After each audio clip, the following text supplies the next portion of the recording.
Journalist and writers অ্যাসোসিয়েশনের আয়োজনে পিঠা উৎসব মিলন মেলা। রাজধানীর ওয়ারী এলাকায় দৈনিক রূপবাণী পত্রিকার নিজস্ব ভবনে এই পিঠা উৎসব ও মিলন মেলার আয়োজন করা হয়। শনিবার 11 জানুয়ারি এই পিঠা উৎসবে দেশের বিভিন্ন জেলা থেকে আগত গণমাধ্যম কর্মীরা অংশগ্রহণ করে।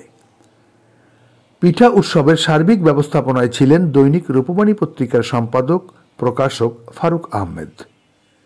জার্নালিস্ট অ্যান্ড রাইটার্স অ্যাসোসিয়েশন নামে এই সংগঠনের প্রতিষ্ঠাতা সভাপতি মোহাম্মদ ফারুক হোসেন সংগঠনের সদস্যদের সকলের উপস্থিতিতে অনুষ্ঠান প্রাণবন্ত হয়ে ওঠে। এ সময় আরও উপস্থিত ছিলেন দৈনিক স্বাধীন সংবাদ পত্রিকার সম্পাদক প্রকাশক আনোয়ার হোসেন আকাশ, পূর্বাঞ্চল সাংবাদিক ইউনিটির সাধারণ সম্পাদক সোহরাওয়ার্দী, দৈনিক আমাদের কণ্ঠ পত্রিকার বিশেষ প্রতিনিধি মিজানুর রহমান সুমন, এছাড়াও বেশ কিছু গণমাধ্যম ও জাতীয় দৈনিকের সম্পাদক, সাংবাদিক, জেলা উপজেলা প্রতিনিধিরা উপস্থিত ছিলেন।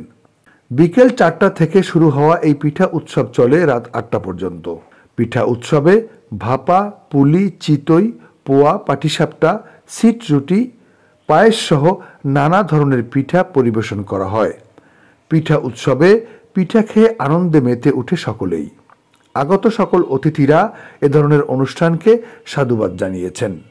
এই অনুষ্ঠানে সকলের সম্মতিতে পরবর্তী একটি আনন্দঘন মুহূর্ত উপভোগ করার জন্য একটি পিকনিকের বিষয়ে আলোচনা করা হয়। অচিরেই এই পিকনিকের জন্য আয়োজন করা হবে, এই সিদ্ধান্তই উপনীত হয়। হচ্ছে আমাদের কল্যাণে নিবেদিত প্রাণ। আমাদের ভিতরে কোনো হিংসা থাকবে না, বিদ্বেষ থাকবে না। আমরা যে কোনো কাজ আমরা ইনশাআল্লাহ সাকসেসফুল ভাবে করে আসতে পারবো। এই রূপবাণী অফিসের সাথে আমাদের সেই সম্পর্ক রয়ে গেছে। আমরা যখন ডাক দেয় আমরা না এসে পারি না। সুপ্রিয় সকল সংবাদকর্মীবৃন্দ, সকলকে শুভেচ্ছা জানাচ্ছি। আজকে এই পিঠা উৎসব থেকে আজকে আমরা রূপবাণী অফিসে দীর্ঘ 38 বছরের বহুল প্রচলিত যে এই পত্রিকাটি ধীরে ধীরে আজকে একটি সুনামের জায়গায় এসে পৌঁছেছে। তারই ধারাবাহিকতায় আমরা যারা এই গণমাধ্যমে যারা কাজ করছি রূপবাণীতে সকলকে ধন্যবাদ জানাই এবং এই পত্রিকার গুণগত মান আরো কিভাবে ভালো হওয়া যায়, কিভাবে করলে আরো সুন্দর হয়, সেই দিক নির্দেশনামূলক বক্তব্য আমাদের সম্পাদক মহোদয় দিবেন, আমরা তাকে পরামর্শ দিতে পারি। ইতিমধ্যে আরেকটি বিষয় আলোচনা করা হয়েছে, সেই আলোচনাটি হচ্ছে আমাদের একটা পিকনিক। আমরা পিকনিকে যাব, 3টি শুক্রবার সামনের মধ্যে আছে, তার যে কোনো একদিন শুক্রবার অথবা শনিবার যাব, সেই বিষয় নিয়ে আলোচনা করা হবে। তো সকলকে ধন্যবাদ জানাই এবং আজকে যে পিঠা উৎসবটি হয়েছে, এই পিঠা উৎসবটি আসলে আমার ভালো লেগেছে। আপনার কার কি মতামত আমি জানি না, কে কোথা থেকে এসেছেন সকলের পরিচয় আমরা জানবো। তো আমি ঢাকাতেই থাকি, দীর্ঘদিন থেকে এই রূপবাণীর সাথে পরিচিত। আমি ধন্যবাদ জানাই আমার প্রিয় সম্পাদক মহোদয় জনাব ফারুক ভাই এবং স্বাধীন সংবাদের সম্পাদক আকাশ ভাই। আমাকে ওইরকম মনে হয় ভালো করে চিনেও না, তার সাথে আমার পরিচয় আগে থেকেই, তো দীর্ঘদিন থেকেই তার সাথে পরিচয়।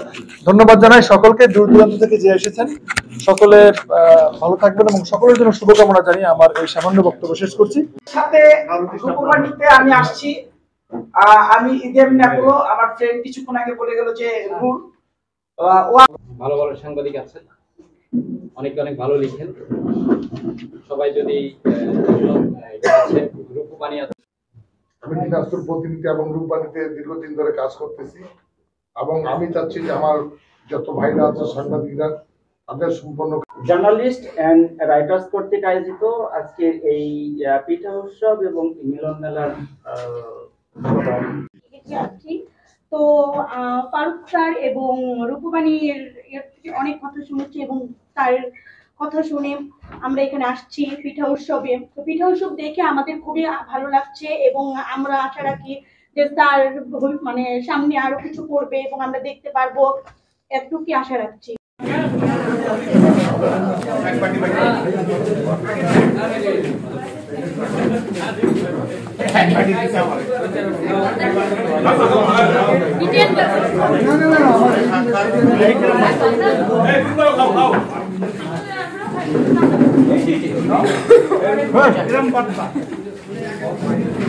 যার যারটা নিয়ে আসবো এখানে।